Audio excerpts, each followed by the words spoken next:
Hi, Fashion Dolls. It is Motivation Monday, April 29th, the last 2 days in the month of April. Welcome back, Fashion Dolls. It feels great. Please forgive me for my tardiness. I had to upload the LOTD, which is the look of the day, and I also had to upload it to the talk show page as well too. If you guys have not, make sure you guys head on over and subscribe to Style by Stevie Daytime on YouTube. Our very special guest today is an actor and model, and he is so stylish, and I'm super excited to have him here in the dollhouse. And let's get into it. You might know him from a hit show, let's say Talks with Myself. He plays the character Russell. Joining me today, ladies and gentlemen, we have Damion Hason West. Let me share this live with him so that we can get right into this interview. I know you guys have been anticipating and waiting on me. I apologize about the wait, Fashion Dolls. What I had to do was I had to upload the look of the day, and things are moving kind of slow, so I am going to upload as we talk. Multitasking here. How are you guys doing this beautiful Motivation Monday? The Met Gala is one day away, and we know that the Met Gala, they do it every 1st of May. And I'm excited to see. The theme is Sleeping Beauties, Awakening. So if you guys can take a look at my dress today, I wanted to do something that would fit perfectly with the Met Ball. And this gown that I'm wearing today has a lot of flowers on it. So while we get into that, Fashion Dolls, let's welcome our very special guest, the incredible, amazing Damion Hason West. And hopefully it works this time. Again, I apologize for the tardiness. You guys go and follow.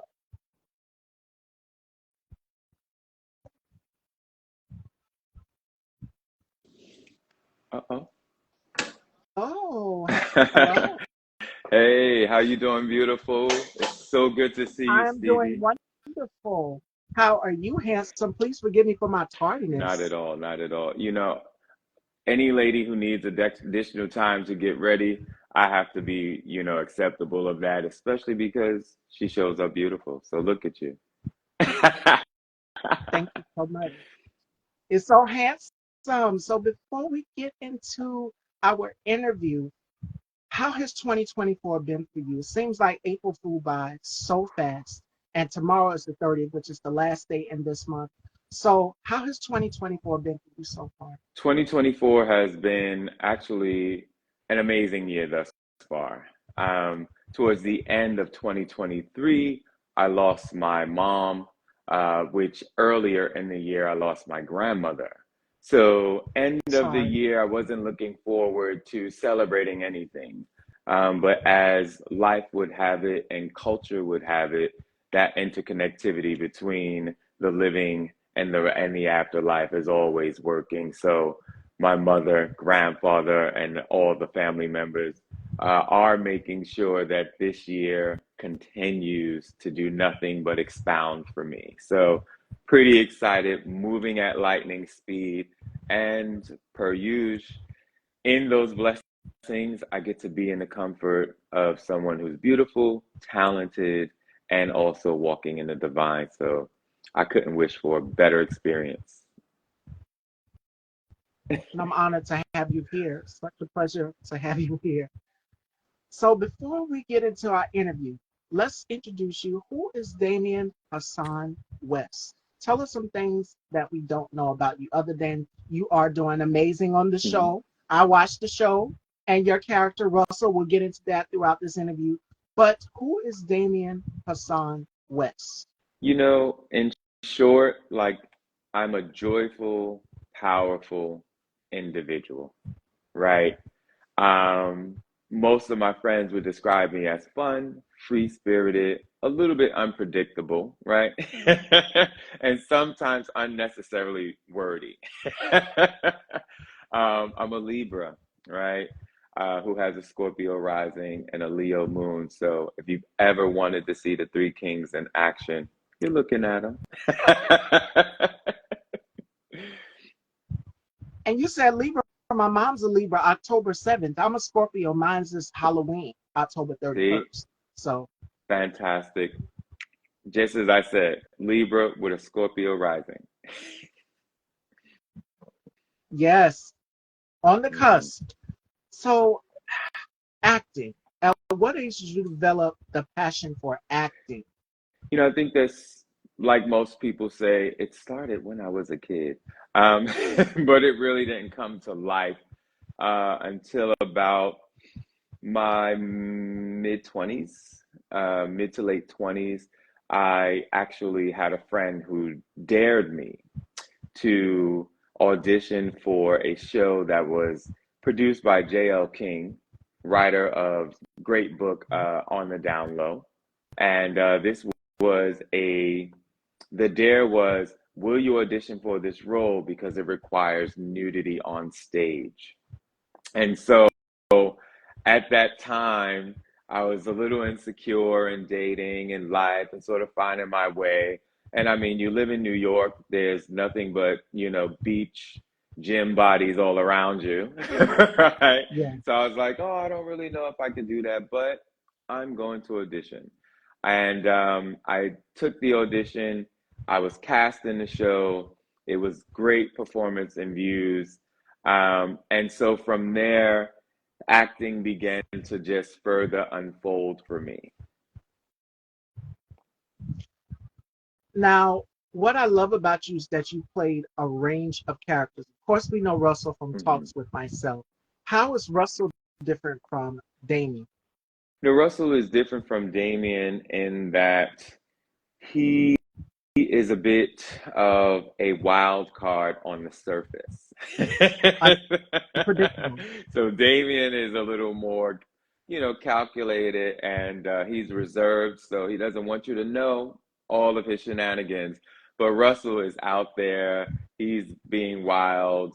He is wearing his emotions on his sleeve in a way that leave his actions to be questionable. And, in my walking life, I like to think I'm pretty consistent. So I love having fun with Russell because he gives me freedom to just be unpredictable, as you mentioned. And shout outs to Roger Amias Jr. on writing this show. You get to see a range of different characters, and there's always a different backstory. Now, we got introduced to your character, Russell, I think, on one of the episodes. After the second episode, we got Mhm. introduced to your character with Kenyon's main character on the show. And it's always a backstory with every person. Any villain or any villainous person, there's always a backstory. So, did you have any input into developing your character? Because you're both stylish. You're stylish in Mhm. real life, and Russell is stylish on the show. So, did you have any creative input into developing your character? Yes. Working with Roger Oemis and Omi Pro TV has been the most amazing um, Yes. experience to date. Roger, I always describe him as peculiarly intuitive because he would have this way of bringing concept um, to Russell's to Russell's character that always tied in to something I was experiencing emotionally. And this would happen impromptu. It would be without any investigation. He would just say, "Hey, I'm thinking about writing this. How do you feel about this?" And then from there, I would have the opportunity to expound, add my input, and really give Russell some life. Um, so I truly enjoy being active in his development. A lot of it was based on some intimate feelings, to love, some unfulfilled desires, even, right? Because Russell is wild. And so, he's aggressive, he's confident. I think when we first meet Russell, he's pretty poised. He has great encouragement to offer Morris. And then through his obsession, right, with Morris, we get to see the true aspects of his character unfold, where you see that dubiousness and sometimes that naivete, even though it may present as something that's confident. Now, Russell, the episode with Kenyon Morris on the show, where he woke up and he couldn't remember anything. He woke up on the park bench, and then you and your friend, Gerald Dwayne's character on the show, were having a conversation like, we got to try to clean this up. So Russell is very calculated. He tries to clean everything up because he's going to remember it. And you guys were sitting down and having a conversation. What was it like filming that scene? Because that goes on in the queer community, and a lot of people just don't talk about it. So what was it like filming that particular scene? Uh, that scene was, it was a tough one, honestly, because addressing the concept of rape is not something that men who love men feel confident in communicating. We're usually judged on our masculinity, and so physical prowess comes into the equation.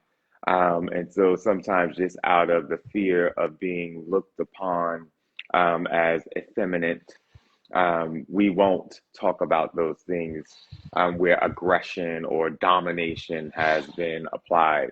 So it was uncomfortable to approach, but just as I mentioned in Roger's intuitiveness, I had a situation in my life where I was intimate with someone that I trusted. We had a rhythm and just hadn't seen one another for some time. And so when we reconnected, we sort of fell into that, that rhythm that we have. But at that point in time, I wasn't quite ready for anything more than reconnecting with an old friend, to where their aggression, insistence, their display of their hunger left me feeling aggressed. And that was unfamiliar for me, but I remember sitting and wondering, like, do I say anything? If I say anything, will this Right. person even understand how I'm feeling? Which they didn't, because of course it was like, oh, you and your feelings, you just didn't want it. I'm like, no, I actually said no, and you did this. I left the room, you follow me here. I jumped in the bathroom, you asked me to pee on you. Like, come on. So, you know, we're out here. People have interesting desires, to none of which I was interested in. However, that feeling of being cornered in my home, now with someone who I was comfortable with, in the wee hours of the morning, that I'm attempting to diffuse this feeling of being aggressed and having to sleep with one eye open for the rest of the night, because of course I still tried to find some way to, like, not be over dramatic in my response. And I'm so sorry. I'm glad that you shared that experience because, you know, Black men, like you said, don't talk about it. The Black community as a collective, they don't talk about things like this. It's always what goes on behind these walls stays behind Yes. these walls. Nobody talks about it. But for Roger to bring awareness to this, because on his show Finding Me, when we did our interview, I told him, you've already hit it on the head before it even was a thing where people would really talk about it, which is Yep. mental health and so many things on his show. But he brought light to it. And I'm pretty sure that a lot of people that are within the queer community that watch Talks with Myself can understand and get a better understanding of what it means. No means no, and that's on period. Yes, absolutely. We have to really take an opportunity to listen to one another. We have to be in real time engaged with our introspection as well. Because when someone says no, we know that sometimes we are being coy in our no. And we're like, no. And it's more like a not now. But when someone clarifies for you that this is not a not now, this is an absolutely not. It's like we want to respond with urgently and with understanding. And hey, if you're in your feelings about it, it's okay. We're going to hear no more in life than we hear yes. And so rejection is something that I encourage everyone becomes comfortable with, because it actually gives you data to go back and reshape and reintroduce and present a product of yourself, a representation of yourself that's going to guarantee you, or at least attract to you, what it is you desire. Absolutely.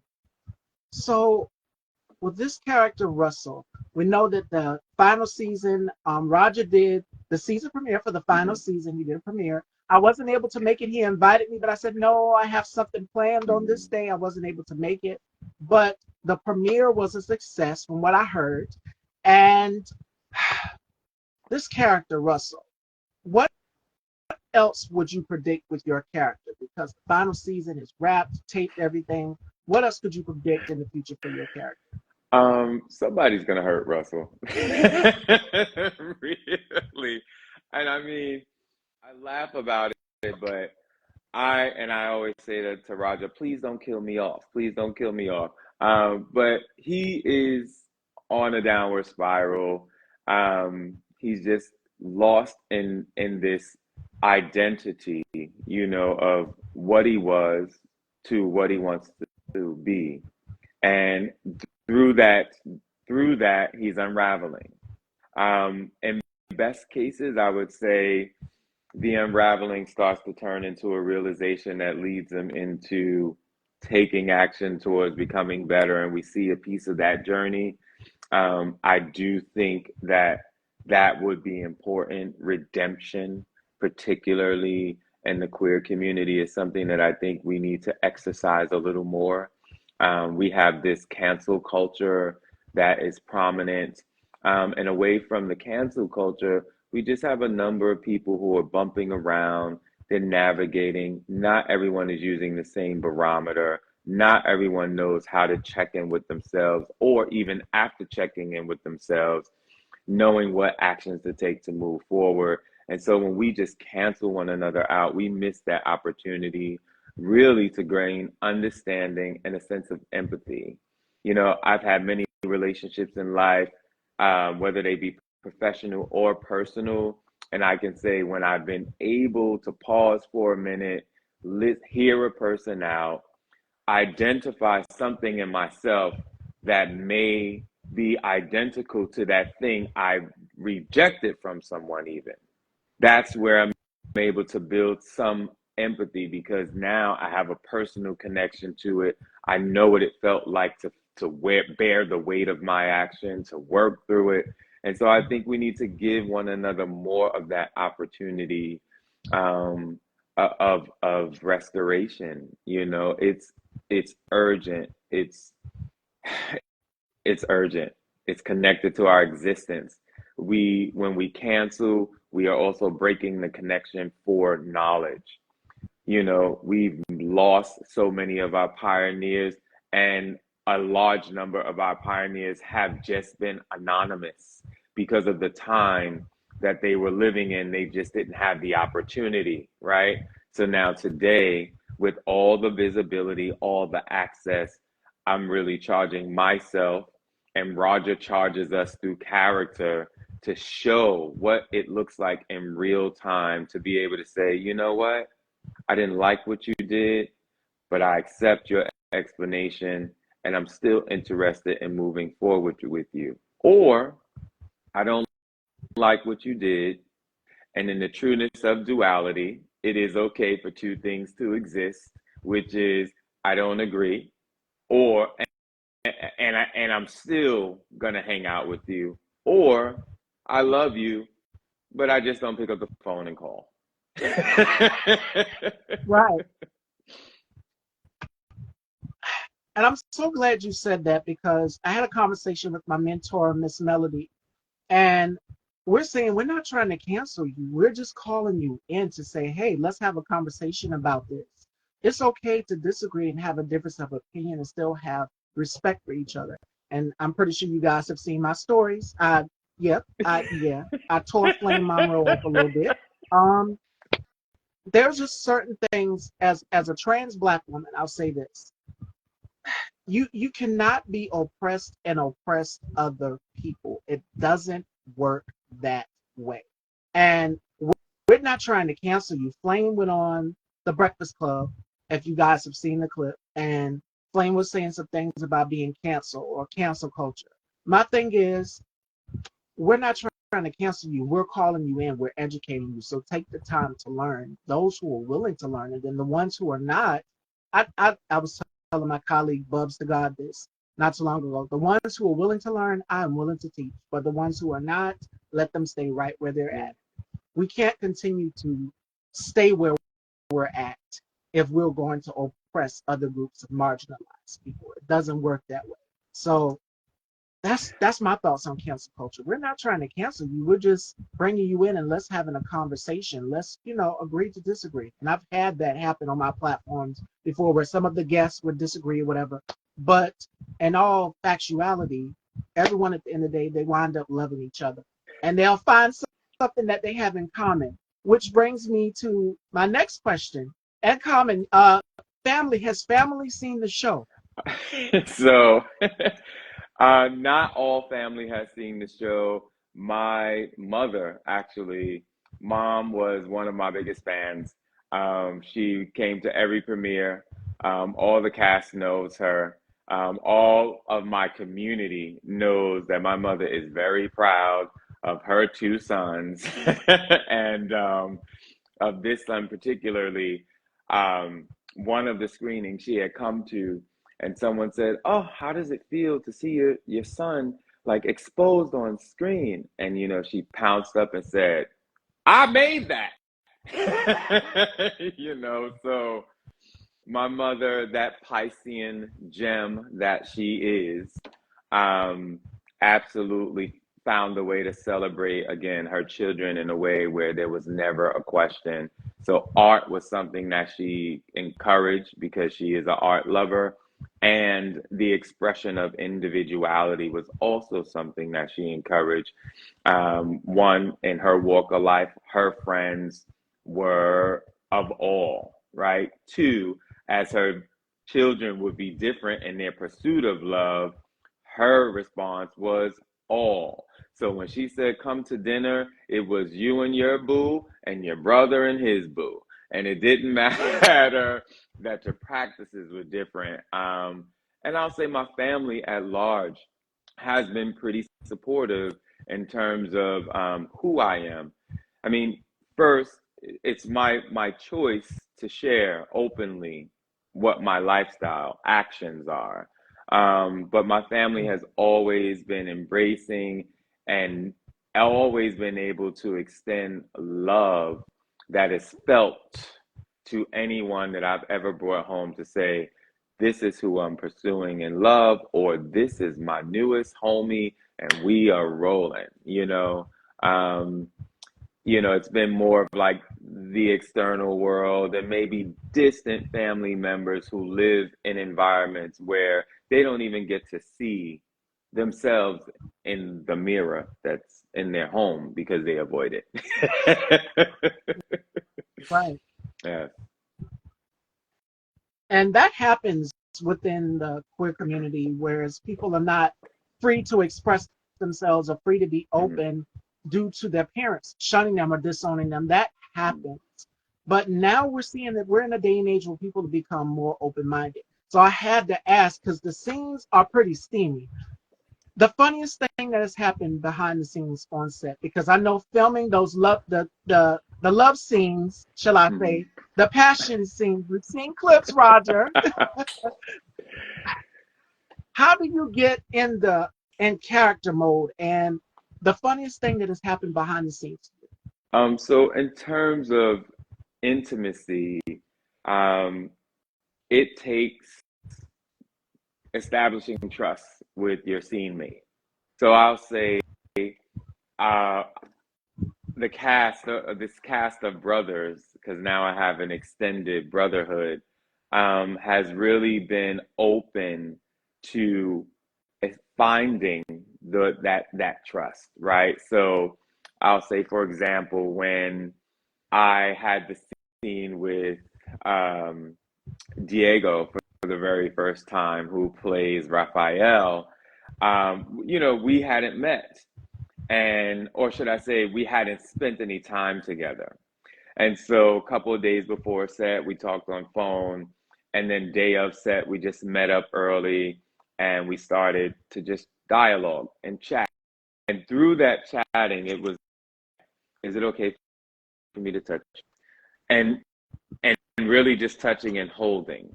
And is it okay for me to lean in on you here? And doing the same in that as well. And that allowed our bodies. Okay, so you learn all things, but then you also get to find direction. I'll say first, I'm guilty of.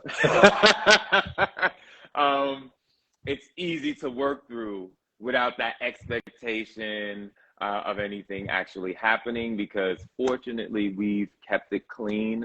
And I think that's why we continue 5 seasons and the way we have and really tell the story the way we have. Because while we're able to deliver such passionate content, there's a level of respect that never leaves the room. I always tease Roger and call him the Puritan because he leads with that. And he says, I don't ever want you guys to feel like we're creating porn. So help me understand where your levels of comfort are. And so, alongside him, and then just being able to connect to one another, we've had success.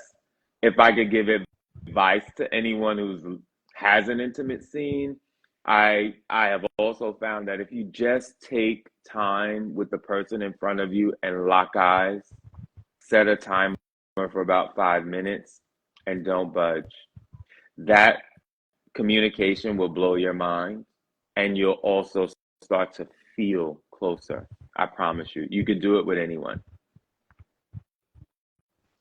I know it must be difficult with filming, which I've interviewed a lot of people, and filming those types of scenes is just like, okay, we kind of have to laugh about Yeah. this afterwards. So the funniest thing that has happened behind the scenes, because I'm pretty sure you guys are goofing behind the scenes, especially Kenyon. He's coming on the show soon. So the funniest thing that has happened to you behind the scenes. Um, to me personally, I mean, I'm usually goofing off. Um, I'm you. I'm now so embarrassed. I don't even want to say it, but I'm usually goofy. I love Broadway, so I belt into scene.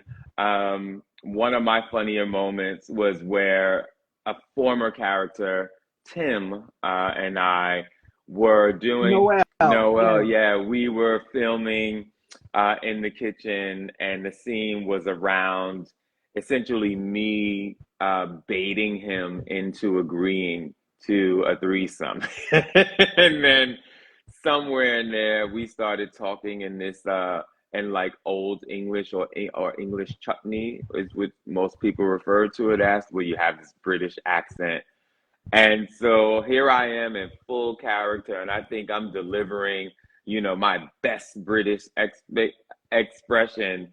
And everyone around looks and they're like, are you British, Caribbean, or Southern? And I was like, all of them. But then I had a time where we were dancing, or we were on set, and I was dancing a bit. And in the midst of a pop, dip, and spin, I guess, I split my pant. Fortunately, that wasn't caught on camera. So, That would be so embarrassing. it really was, because I think that day the choice of G string was a surprise to everyone. So yeah.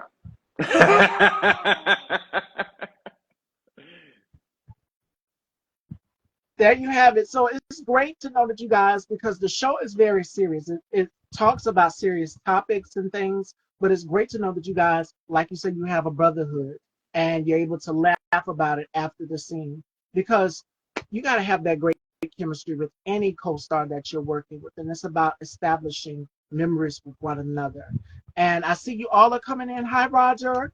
Omi Pro TV, ladies and gentlemen. And when I shout outs to Roger, I just want to give him his Oh, flowers again because he's creative. platforms that are so inclusive to the queer community that we can watch. Even Finding Me, when it first came out, I told him, if you guys have seen that interview, I told him that you were out during the time of Noah's Ark. Yeah. And that was when it just came on the scene. Patrick and Paul created that show. So you bought something groundbreaking. And I feel as though Roger does not get his flowers enough. So when we did that interview, I had to give him his flowers, and I'm giving it to him again because we, like Damion said in the beginning of the interview, we've lost so many pioneers this year. Lou Gossett Jr. is one. Uh, it's too many to name right off the bat, but we've lost too many people that have been pivotal to creating and directing and producing in this industry and in this business. So thank you, Roger, for creating a show that is inclusive to the entire queer community, and you get to see every aspect, every flaw, every detail, everything come to fruition, and no one is left out. Everyone is included, and that's amazing. So thank you again, Roger, for creating this platform, and we hope that you bring back talks with myself because we know the show is in the season finale. It's wrapped and everything. So I pray that he brings it back because the scenes, some of the scenes are so intense, like the scene with you and Daryl. Because I seen the clip. You just walked in and yeah. So what was it like filming that scene with Daryl? Are you speaking to our fight scene? Uh, Yes. that again, that was another fun day. Daryl and I, we are two sides of the same coin. And so I think our biggest guidance of the day was, hey guys, you got to remember how strong the two of you are. Because that's like we were coming and we were coming. So getting the punch on point and the timing, that was very challenging because the whole time you're thinking, I really don't want to hurt you if and then when you overthink it, it could be like really dramatic and just look wrong, right? So there's that joy and again finding the rhythm. So what do? We played some music first. We jumped so did a brief little workout and kind of just played for a round, get that footwork so that we can give our bodies a chance to find the way into how we lean in and out. And so it was a really fun day. We actually shot that at a cast member's place, so that was super cool. But yeah, Daryl and I have great, great chemistry. He is really, he reminds me of like a friend that I grew up with. And so that bond that I would carry with someone else is something Daryl and I have been able to pick up on as if we've been friends forever. Since then, we do hang out. We attend events together, not just for Omi Pro, but I don't know if you may know, outside of this, Daryl directs the museum, uh, the Yeah. North Yes. Museum. And so, again, like, look at the influence that we even have within this creativity. It's like we're all artists. And I think we're letting people know that to be an actor doesn't always mean that you have to have an NBC show, but the reality of getting to the NBC show is to feed it along the way. And so we've all found this way to take our love for storytelling, because that's my first love. I'm more of an orator than I am, an actor, but storytelling is important to me. And so we've been able to bring our love for storytelling together and produce this work and also extend our connection to, the people in the world. So if I can take a quick moment, I kind of gasped at some point. And it was because I looked down at the screen and I noticed that my dad was out there and had made a comment. So just want to shout out and say I'm so happy you're watching today. Thank you for these jeans because baby, it keeps them coming. Um, so big up to the OG. how does it feel? Your dad is watching. Does he watch the show also too? We haven't talked about it. You know, like any dad, it's like quiet support, acknowledgement that I know who you are, so, but I haven't sat, he hasn't like, hey, so what is it like to kiss the dude? Like, no, he doesn't want to know. He doesn't want to know that. But again, if I could take a quick moment just to speak back to family, I've had some great fortune.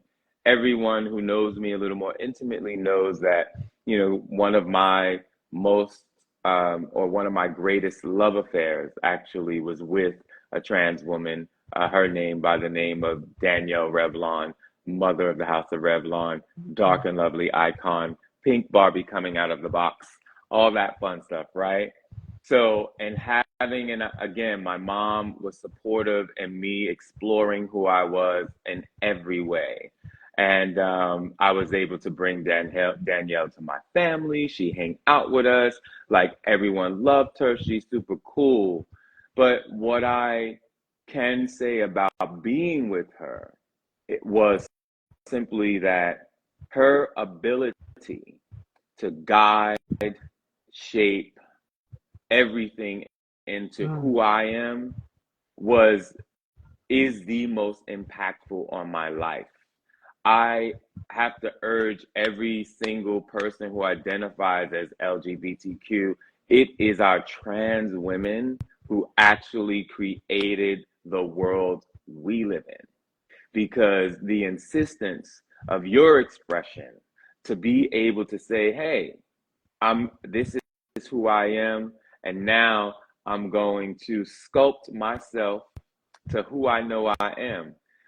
They say God is the ultimate fashioner. So us being in fashion is no mistake because we are divinely guided. But I always, my deepest relationships I have been with my trans sisters who are turning the world around. You have this amazing show. You're into fashion. Your hair is whipped like any Diane Carroll scene that I've ever laid my eyes on. You know what I'm saying? I have another friend who's a doctor. I have another trans friend. Like, we're just doing the thing. But when we talk about our flowers, it's nice that we're on screen today. But in the community, there's still some separation. And for me, I just want to Yeah. encourage our brothers to really embrace our trans sisters, our sisters, period. I don't even like to use the word trans because every woman that I've met whose journey may have started otherwise has been nothing but that. Every walk through their day, they are doing all the things that the women in my life do. So when I think about womanhood or manhood, it's inherent. It comes through your behavior. There are a lot of us who walk, dress, eat like a man, but we are not men at all. We're not, and the first thing I say a man does is he acknowledges the support of the woman who's at his side. And you've done that for us. So thank you. I'm trying so hard not to fight back tears. Lord, I don't want my makeup artist killing me.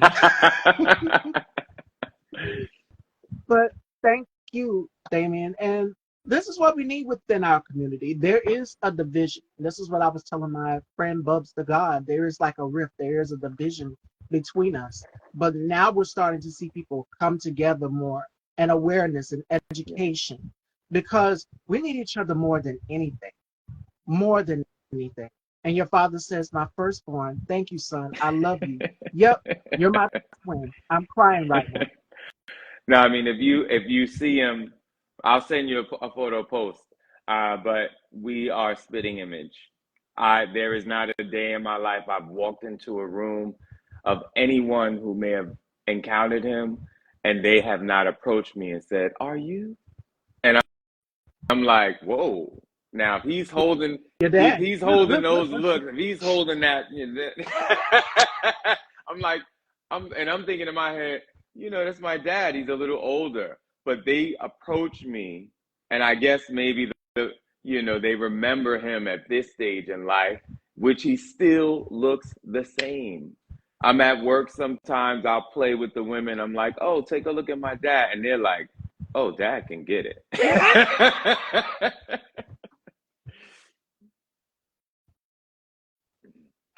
You talk fashion, so we're going to get right Mm. into it. How did you develop your sense of style? Um, well, since we're talking about that, we'll start there. My father, grandfather, uncles, aunties. I think I had the fortune of being raised during a time in the world where people before me um, were experienced what integrating into society felt like, right? So my parents born prior to civil rights movement. In that there were certain codes to navigate.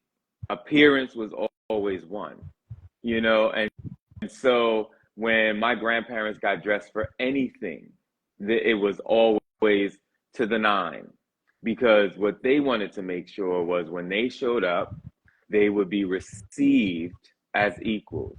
So I think for me, fashion first is a point of equality. It's where everyone finds a way to say, this is who I am. So as my families were assimilating, they just had the fortune of presentation being the thing that was most important. From that, they also had really cool choices. So my grandfather with his leisure suits, dad was in the Stacy Adams. He always had the right leather during the season. My uncle who loves a good topper. My uncles, they love you. Either it's a driving cap, it's some sort of a topper, it's got a huge brim or a feather. And then the women around me, my aunts with their full length leather circle skirts, and it was just being fed. What was cool about it was also that everything was based on occasion. So most people, like, they find a look and this is their look. I feel like for me, I'm an occasional dresser. So when you encounter me, I could really be many things, many characters, which again goes back to this storytelling, because friends would say to me like, who are you? Because like today you look like a polo model, yesterday you look like you were doing Calvin Klein, now you're all dressed with the tux, like what's going on? And it was just the joy of playing in clothes. Like, I wasn't the kid who was interested at like hanging out, playing ball. I know how to ball, but that wasn't, at that time, that wasn't important to me. I felt more excited at how I saw people respond to others based on what they were wearing. Mm. You're like, oh my God, I need that. Or, oh my God, they're so beautiful. Or, oh my God, he's so fine, she's so fine. I need to get over there and talk to them. So I was trying to figure, what's my expression? And that's what fashion is. Is fashion is freedom of expression and it's liberating. You get to be a different person every day, and trends change all the time. Hmm. So I always try to read a lot of fashion magazines, Vogue, Hmm. Harper's Bazaar. I look at Paris Fashion Week, New York Fashion Week. I'm always on trend, and I try to be ahead of the curve. Which is just like, where did you get that from? Like you said, people are not even knowing where did you get that from. That's ahead of the curve, or it's ahead of your time. And the styles, a lot of these styles from back then are coming back. So it's just like history repeats itself over and over again. Yeah, I tell people all the time, if you have an idea, please know it's been created at least twice. Right? So get out of your feelings when you're like, bitch stole my look. Um, but I'll say I've watched her fashion, and I don't have any authority in terms of what people look like, but I can say every single thing I've seen you in, I've been like, okay, this is a bombshell. Now I understand why she says dollhouse. Oh, this not only is the hair whipped, the face beat, but she also understands her body. You see it in how you stand. It's that to me. Again, you're telling the story beyond the clothes. The clothes are just like, that's the icing on the cake. But you like, this cake Yeah. is fortified.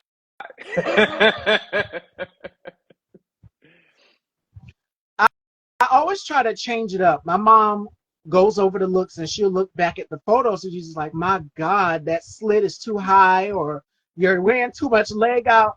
But I try to get her to kind of, she's got tats. My mom Mhm. has tattoos. Christian woman, and she has tattoos and everything. And I try to get her to explore with her sensuality and femininity and things like that. She's like, you know, your grandma's not going to let me go out here wearing this. And I would show her once I get the piece or whatever that I buy from out of the store. She said, "My God, that's too short." But I'm 5'7", so I try to proportion myself and dress according to my body. Yeah, So yeah, yeah. My mother, bless her, she also believed in living in a woman's sensuality. And yeah, so she had a way of dressing that you fully could see her silhouette, but all of the um, skin features that might be too aggressive for public view were yeah, always covered, and young women have approached me, even in their memory of my mother, to say, your mom was the first woman to encourage me that it's okay to show my body. I just need to make sure yeah. that there's nothing hanging out. There's nothing that's overtly sexy. There's nothing that is so suggestive that the mystery is lost. And that to me is like that's an art. And again, right back to my trans sisters, I feel like, again, being with Danielle, there was always a hint of mystery. When I see how you present myself, there's that hint of mystery. It's like, it's like, and she look. Not only is she beautiful, not only is she have a how do you say beautiful body, but she's playful. She's alluring. Like, these are words. Like, I think language is intentional. So I think when any woman is getting dressed, when I'm dressing a woman, I ask them two questions, which is, what is the occasion, and who do you want to be? Once we understand who you want to be, then I kind of know what's living inside that you want to express. But I'm always going to guide you under allurance, because your presence in a room should make people curious enough to come over to you, and without any determination of who they think you are. Absolutely. Leave a little to the imagination. And with me, I express my sexuality differently through different outfits. Mhm. Someday I'll put on a Yeah, pantsuit. Next day I might put on a romper. Today I'm wearing like this beautiful sundress which has flowers on it in homage to the Met Gala that is coming up because the theme is yeah. Sleeping Beauties, Awakening, and flowers. So the dress that I'm wearing has a lot of flowers on it. So I haven't posted the look of the day, but I always try to make sure I hit the right angles. Again, for anybody who's in fashion, it's important you make sure you work your body in all of those angles in every single photo. So I study Vogue magazine, I study Harper's Bazaar, I study all of the fashion models and everything that they do. So for me, sensuality is freedom of expression, and being a woman, being trans, is totally unapologetic for me. And I make no bits about it because what was it? Last Friday I did a crop top, and I'm always switching it up. I'm having so I much saw that fun. crop So top. for me, dressing is fun. Yeah. Yes, with the jersey. Yes, You I guys remember? which I'm telling you, we all have a lens on each other. Whether you know what I'm saying, like, we all looking at each other, not in a way of judgment, but just in a way of curiosity. Like, oh, okay, oh, I could wear that. Oh, I know someone who actually has her same body. I know what to recommend now. Like, when you're into clothes and you're styling people, this is how we're looking at the world. We're like, we love to people watch because we want the cues of, like, how to bring our craft up. Absolutely. And your father says you did absolutely well to that response, wearing the gear to enhance your swag. And you wear the clothes. You bring the clothes to life. You are wearing the Hmm. garment. You tell the story in the garment. Don't let the Yes, garment wear you. That's how people yes, say it. So yes. The only time you need to be a hanger is when you're on stage for a designer. That's it. In your real life, you are the art. yes, absolutely. And you command any room that you walk into. Color says a lot. I love playing with Hmm. color. If you guys been following and watching the platform. Yeah. I play a lot with color. I'm just not afraid. There's certain colors that I would shy away from that I would say, no, I can't wear this because I don't think it would look right on me. My mom first tried to get me to start wearing certain colors, and I'm just like, I'm going to stick with black and white. Everything has to be black, white, and gray for me. But now I've learned to just pop out and experiment with color. Yeah. Pinks and reds. Red was one color that I was totally Hmm. against, but now I've learned to wear it, and it's a ravishing color. It pops on my Yeah. skin tone. It's like any color that I put on, whether it's blue or purple or green, it pops on my skin tone. You do have a hint of a blush and some steel in your skin tone, which allows you to wear color magnificently. If I could make any recommendation, I say jewel tones like that cerulean that's on your fingernail is absolutely one that you can wrap your body in and it'll do nothing but this everywhere you go. So enjoy running in color. And your father says Pantone colors are in right now. Yes, absolutely. And that's another thing that I follow as well too, Pantone, because they Stop giving up changed the my color. secrets.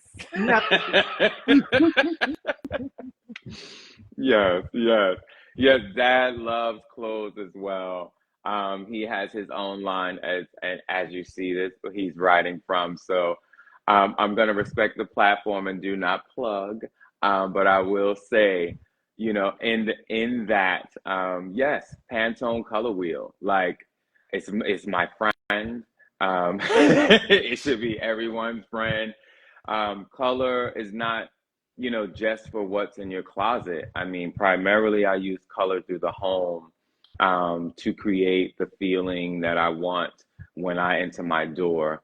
I'm actually an interior designer as well. I was recently certified and have a few projects that have been completed. So it's been great to be able to, the same way I'm dressing people based on who they are, actually walk into someone's home, investigate who they are, what they do in their daily, and then help them express that through the choices of decor, color being the focal point for me, because that sets the tone.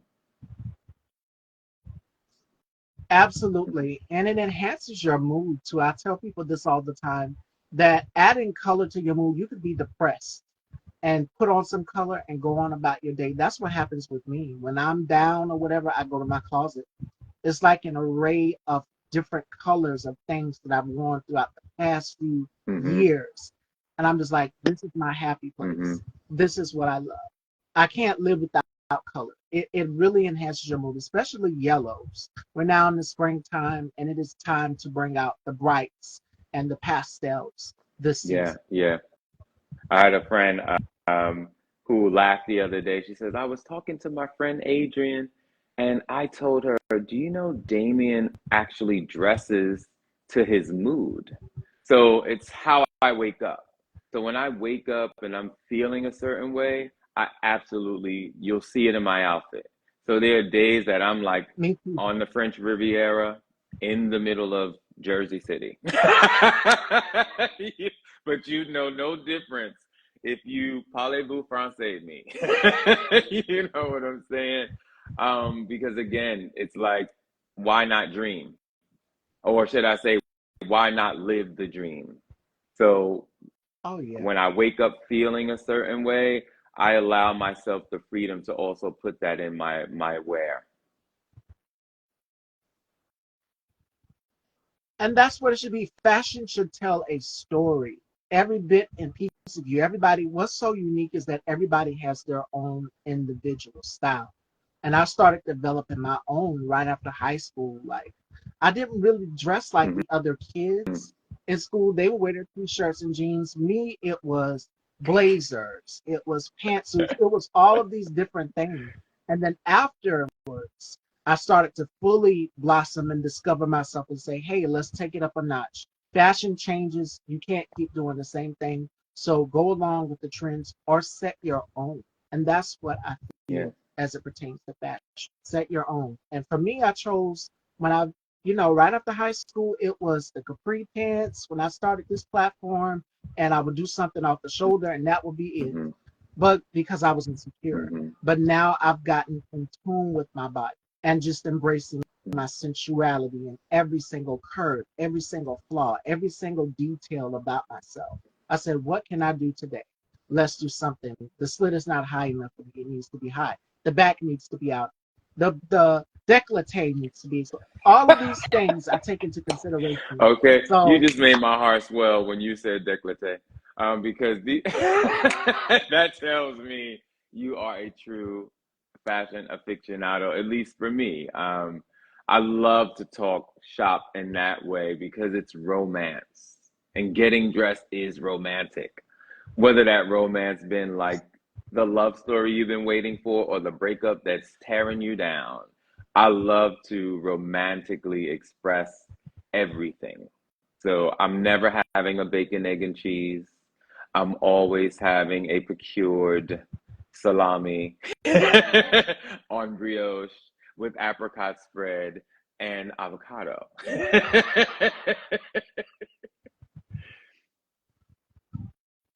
and we got a question for you. Uh-oh.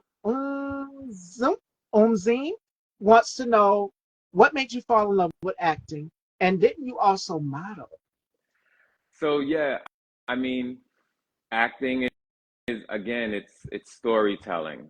So I love that opportunity to express. Sometimes I may not in day to day even take the time to check in with myself on some things that I need to Mm, express. And so this story, particularly has allowed me to address some of those things through the character.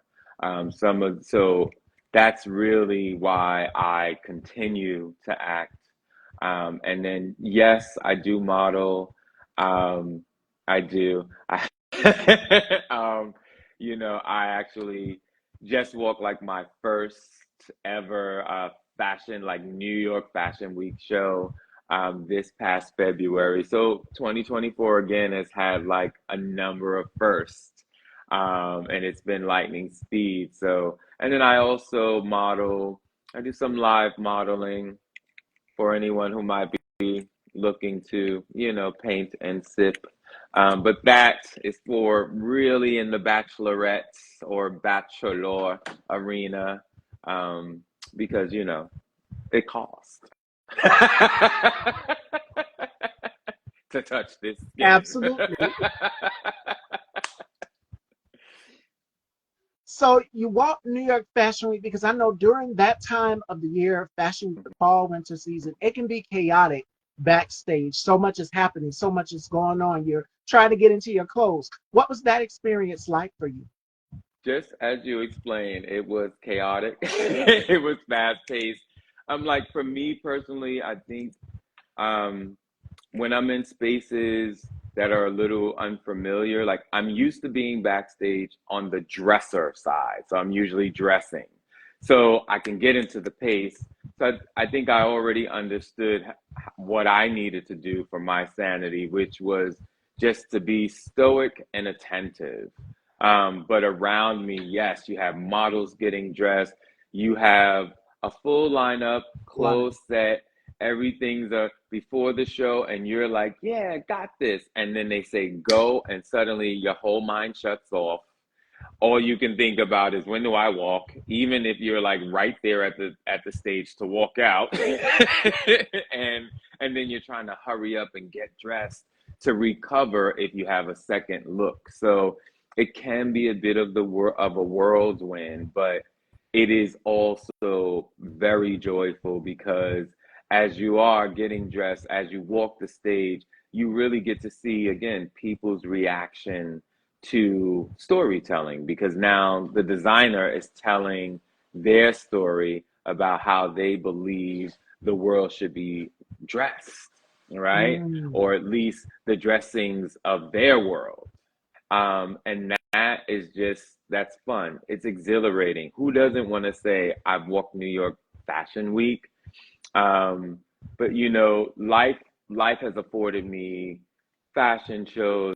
It's afforded me off Broadway. It's afforded me NBC, ABC, CBS, E Hollywood. You know, the prince and princess of um, of Saudi, you know, actors and actresses, very notable individuals who have had my confidence in handling their wardrobe. So, you know, being chosen now to, at the designer level, to say, no, I want you to carry this and tell my story, it was sort of the greatest achievement ever. I thought I would just be satisfied of dressing people and making them feel beautiful, but it was nice to have an opportunity to feel beautiful and strong and like the designers that I walk for challenged me and threw like pleated skirts at me, you know, but they were pleated skirts with strong military boots and tank tops that allowed me to come through really, in my mind, like Orisha style, right? So now I'm celebrating culturally, like how our kings walked in their environments with draped in jewels and, you know, cloths to the floor that did nothing but catch the air. So that blew my mind because it's raised my dressing to another level that like I've purchased a few kilts now. Risk taking, and that's what I love. Fashion is about taking risks, doing the unexpected, and keeping people Yeah. wondering, guessing. Yeah. And I love doing it. The mystery of it, the mystery behind it. All right, fashion dolls. We got a question before we get into our games here Uh-oh. with Damion. Let me see. Unseen says, "What's the difference for you between acting on stage and acting in front of the camera?" Um, on stage is big. You really have to project because, you know, you have an audience in front of you. So being full out is something that on stage requires. So you really have to challenge yourself to like not hold back. When you're on camera, you now have more controllability in front of you, right? Because it doesn't have to be that big to communicate the intent. So I always think of like being on stage is like being at the club when that cutie you like is on the other side of the room and you going off Right. because you want him to see you, right? But being on camera is like first kiss when you're trying to lean in for the perfect moment and you're trying to make sure your voice sounds right so that when it hits the ear that it warms the body in a certain way. So if Mm, I could yeah. describe it, I speak figuratively and I like to have fun. So I hope everyone is enjoying that. So, you know, on stage, yes, audition. On screen, you have the job, and now we get to have a one-on-one, and you get to impress upon me. So it really takes you trusting yourself to be able to lower your voice, be more intentional, not just in the action, but now it's with the eyes. There's a lot more silent indicator that's going to translate on screen than on stage. So, you know, I enjoy on screen because I feel like it keeps me engaged with myself more. And your father says, remember the name, Damion Hassan West. What's my name? Damion? No.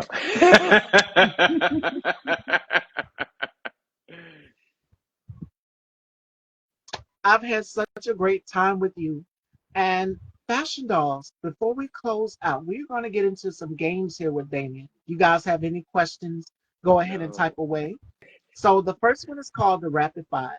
And Damien has to tell me five things that he can't live without. And then the next one, Miss Stevie gets put in a hot seat. So he's going to ask me some questions. I don't know what he's going to ask me. It can be anything he's curious to know. And for the new viewers, you are out here are wanting to know as well too. And I have to answer them. So we are going to start off with the rapid five. Damien, what are five things you can't live without? I'm going to say money, money, money, money, money. No, I'm joking. No, the five things that I can't live without, I'd say, are fragrance, Mm, um, my teeth, um, a confidant, mm, a confidant, um, music, and the sun. great Yeah, choices. Because of the senses, I think of the sun, vision, and then scent. I love fragrance too. A fragrance can leave a lasting impression and a memory on someone. When you smell someone and they smell like a gardenia or just a dahlia flower in general, any type of flower, that memory will come back to you instinct. yeah, So lasting impression. absolutely. All right, back to those. It is time to turn those tables. I'm so nervous. My guests get to ask me as many questions as they want. So I'm going to pass it on down to Damien here. Again, my heart is beating very, very fast. I have no clue what he's going to ask me. So take it away, Damien. Okay. If you, I don't know if you believe in the concept of heaven or hell. So, but I will say, when you get to heaven and you're standing at the pearly gates, what is playing in the background? It's playing in the background. When I get to the pearly gates,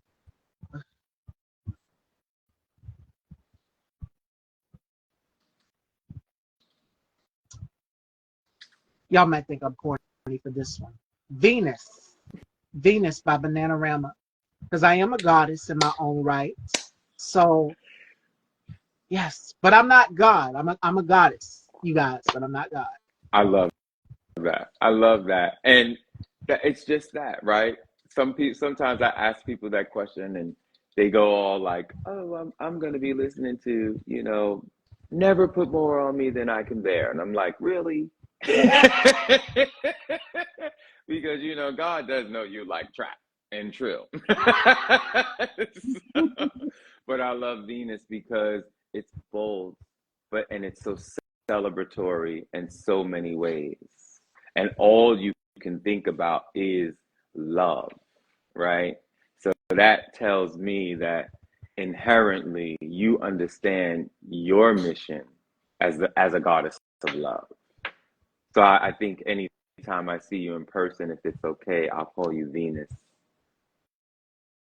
Thank you.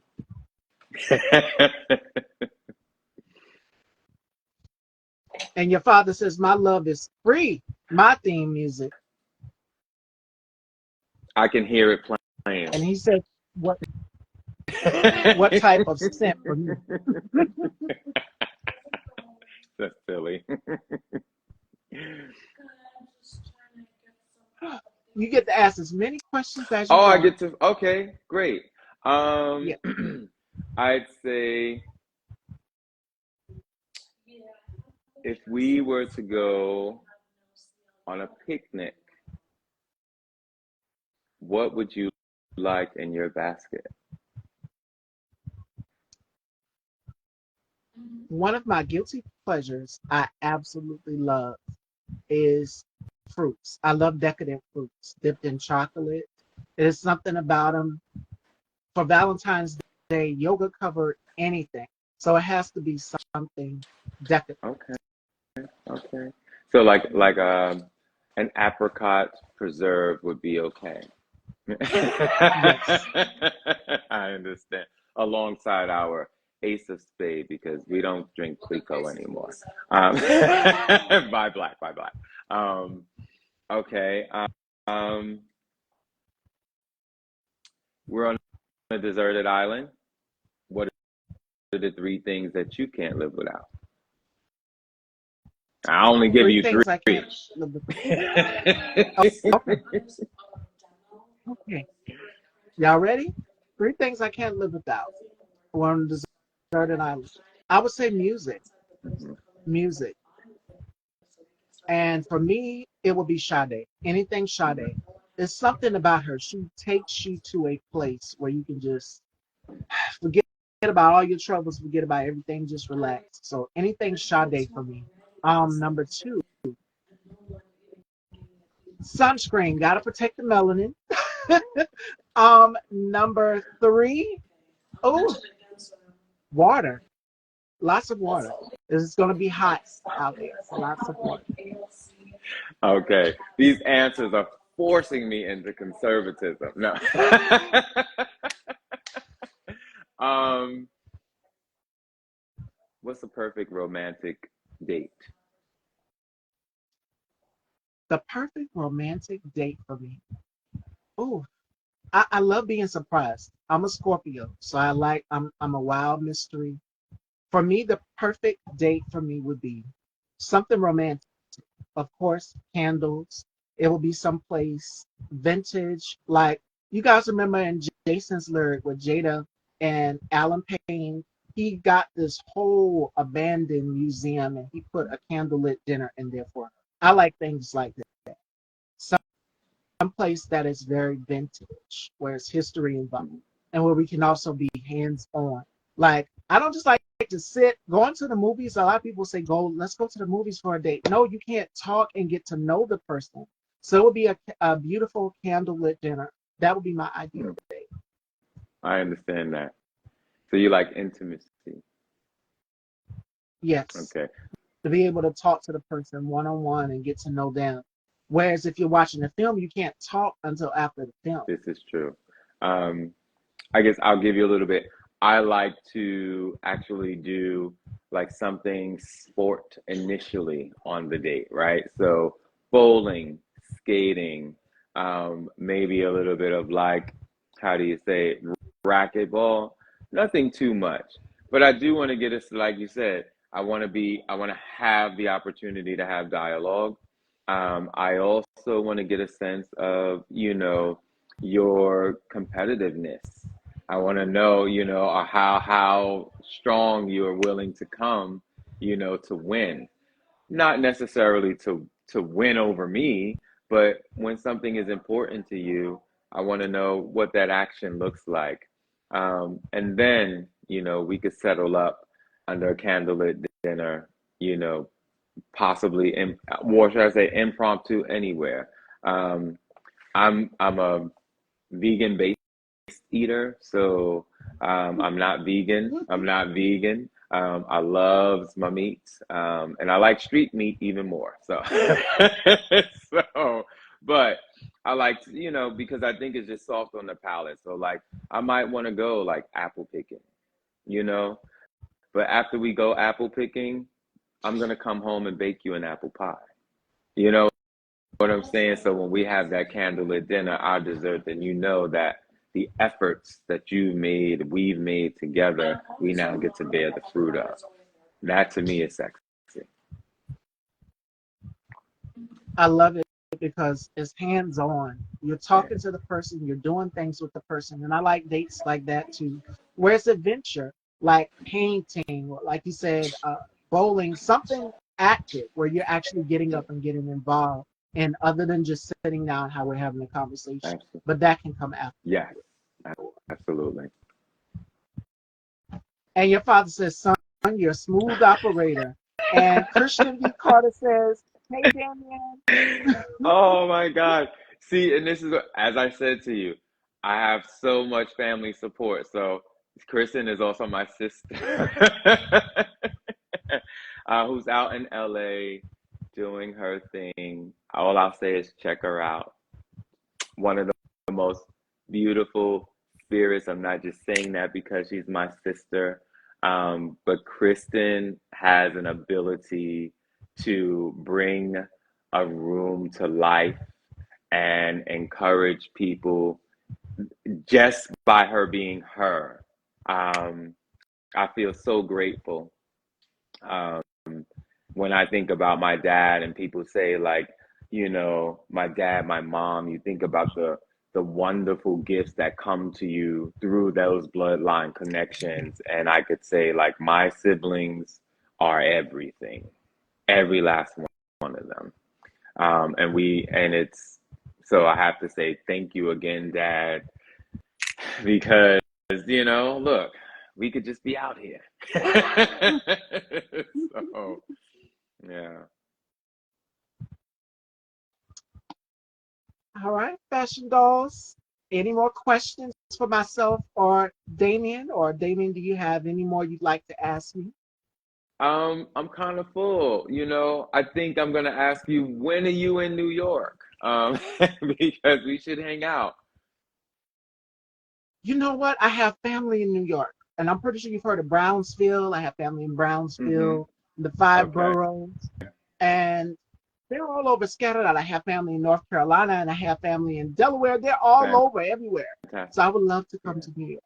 Yeah, All right. Well, when I'm in the South, I will absolutely hit you up because again, I love coming down south. It's one of my favorite childhood memories.